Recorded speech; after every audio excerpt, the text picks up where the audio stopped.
Nils, thank you very much. Wonderful to see you again. Thank you all for having us today. As we look to bring this to a conclusion, what are your reflections on today, and maybe most specifically, how it's differed from last time, 18 months ago, and what the kind of mood in the room is? Yeah, first of all, thank you, Nick, for hosting us. Great pleasure. I always learn something doing this. Today. No, I think, first of all, I want to, of course, thank everyone for just coming and attending this event. I think it's a hugely important event, and most importantly, a big thank you to our speakers. Some traveled far to get here. I've seen a lot of energy, and kind of what we aim to do with this conference is an open, honest dialogue around this issue, which I think continues. A few takeaways. I mean, if we reflect a little bit where we were a year and a half ago when we met in London, I think, this is a very complex issue that touches pretty much every stakeholder around this industry, and actually broader than that. And one of my key reflections was that we discussed this actually a year and a half, that we're missing some of these stakeholders in this conference. And I think we saw today, which I'm very happy, we had some representatives from the regulators, which we did not have a year and a half ago. So I'm very happy and appreciative that both Anders and Michel could attend this. Also, we had some representatives from the payment industry, which I think was something we kind of looked at as a missing piece of the puzzle as well. I don't think we're there yet. I still think that, some of the reflections we've had today, that, we're still missing other stakeholders that could be, should be more involved in these kind of discussions. As, we're talking some of the kind of gateway providers, so, the big tech giants like Google and Meta, but also to a degree what we don't have here, which is perhaps one of the most important stakeholders, is ultimately the people making the policy decisions. Often politicians are similar, and I think there we also have sort of an onus on us as a group to kind of ensure that they understand where we all as stakeholders around this industry is coming from, and how they can help tackle this problem that ultimately exists in this industry. What's made the deepest impression on you today? What will you go away thinking about into the night? One of the key kind of standout panels that we always have on these is, of course, the people with lived experiences. I think it really kind of grounds us and kind of, again, solidifies why we have this conference, is to kind of reflect, again, for us as an industry and broader stakeholders around this industry, what the problem we're trying to tackle actually looks like in reality. So I want to thank Adam, Craig, and Jack for participating in that, and Maris for moderating, of course. But also, I think it was a super interesting keynote presentation by Mary. It didn't simplify our lives in any shape or form, but it probably shouldn't. It just showcases how kind of complex this issue is, and that it's something that's much broader than just this industry, right? This is a sort of broader gamification of our society. I've got to confess, there were moments during the keynote where I thought, I'm going home tonight and I'm removing every device from my house. But same. No, but I think we see it not only in gaming, but also kind of a broader gamification around investments, around the prevalence of crypto in society, and it just kind of, again, brings to bear the fact that, this is not something that you can solve with a silver bullet. You cannot just put a deposit limit. These are human behavioral patterns that are constantly evolving and are being evolved in society, which, again, brings kind of the importance of broad stakeholder collaboration even more important to the fore. And why we can't, as a sector, just lean lazily on technology that we've been leaning on for 15, 20 years. No, it's evolving very quickly, and I think one of the other kind of key takeaways for me, and so some of the presentations today, is the importance of educating and being aware of particularly young adults, both those under 24 but also those under 18, and how they are currently being primed through other means than our industry for gamification of their lives. But I think it's even more important for us as an industry to work with young adults, both through education, but also with tools to prevent the rise of problematic behaviors.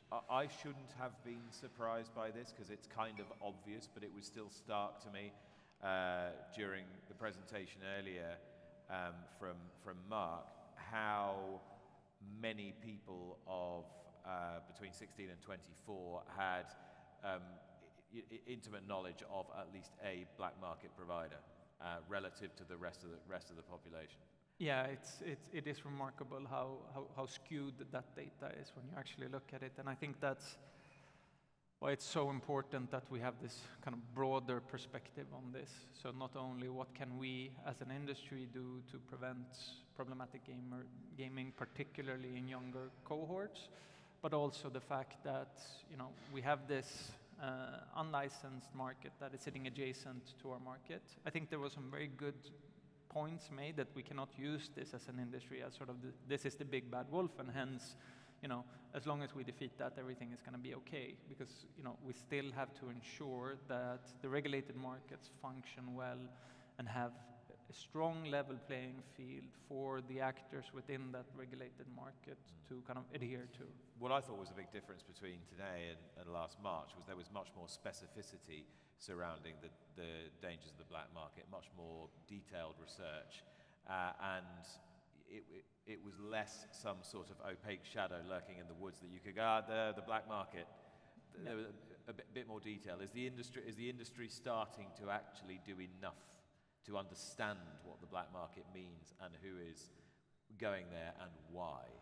Yeah, I think we have been lacking research around it, clearly. I think we're seeing more and more data points across Europe, and I think it's a good start. Of course, there's, again, no silver bullet to kind of change this, but ultimately, it is very hard to protect a market if you don't have high channelization. That's just the reality. So at some point we have to also kind of have a shared understanding that if we don't channel the market into the regulated environment, it is ultimately the most vulnerable customers that will go to the unlicensed market. And I think for me that is kind of a basis for dialogue at least. But it's not just vulnerability, isn't it? Even though there was that alarming percentage of 17% of people are going there so they don't have to, satisfy their own gaming limits. It's the fact that there's a convenience, there's a lack of friction, there's I'm not saying security in terms of safety, but security in terms of personal details not being divulged or shared or whatever. All those things combine to make it an easy experience, and also an experience that doesn't feel as illicit as it should feel. No, I think, and we heard some remarks on this, is that the fact that it is, almost more frictionless to play in an unlicensed environment than in a licensed environment is, of course, a big sort of warning sign. And I think, you hear it, and I think we've seen it, that, this is something that is high up on the agenda from regulators, and, creating more frictions in that will hopefully have benefits over time. I don't think, again, there's a silver bullet that this will change overnight, but creating more friction in that environment is definitely needed. And what's your thought to leave us with? What is my thought to leave us with? I think, again, also if you look at some of the presentations today, this is not an issue that any single operator or any kind of cohort of single stakeholders within this industry can tackle. This is only something that we can kind of impact and change for the better by collaborating across the whole stakeholder field. And that's why I hope I made some promises last year when we were here. I said we're going to get some regulators here, we're going to get some payment industries. We got that. I hope next year we can also see some stakeholders from being brutally honest, equally important pillars of this industry. So, for example, the big platform providers like Google and Meta, but also some of the policymakers. I think that would be extremely useful. But then ultimately, it is about collaboration. across all the stakeholders that have participated today, so thank you again for that. But we have to just continue to drive that forward. And again, super happy and super appreciative for everyone coming today. And I think I'm the last thing between everyone here and a drink, so I'm gonna wrap it up and say again, thank you very much for coming, everyone. Don't feel bad, 'cause I think I'm probably the last thing. Nils, thank you very much. Nils Andén, ladies and gentlemen.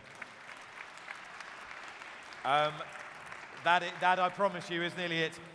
Please, if you can, to help us, complete your evaluation form, which will be coming to you via email within the coming week. And it just remains for me to say thank you very much for attending, and not just attending, but being so engaged and good-humored and listening right until the end. It's been a long day, but a richly enjoyable one, and a really enlightening one as well, right from Dr. Aiken to here. So we will be having drinks, I think, out the back. Yep. And from me and from everybody else here, thank you to all our sound team, and thank you to everybody who's worked so hard organizing this from FDJ. We will see you again next time. Bye-bye. Ain't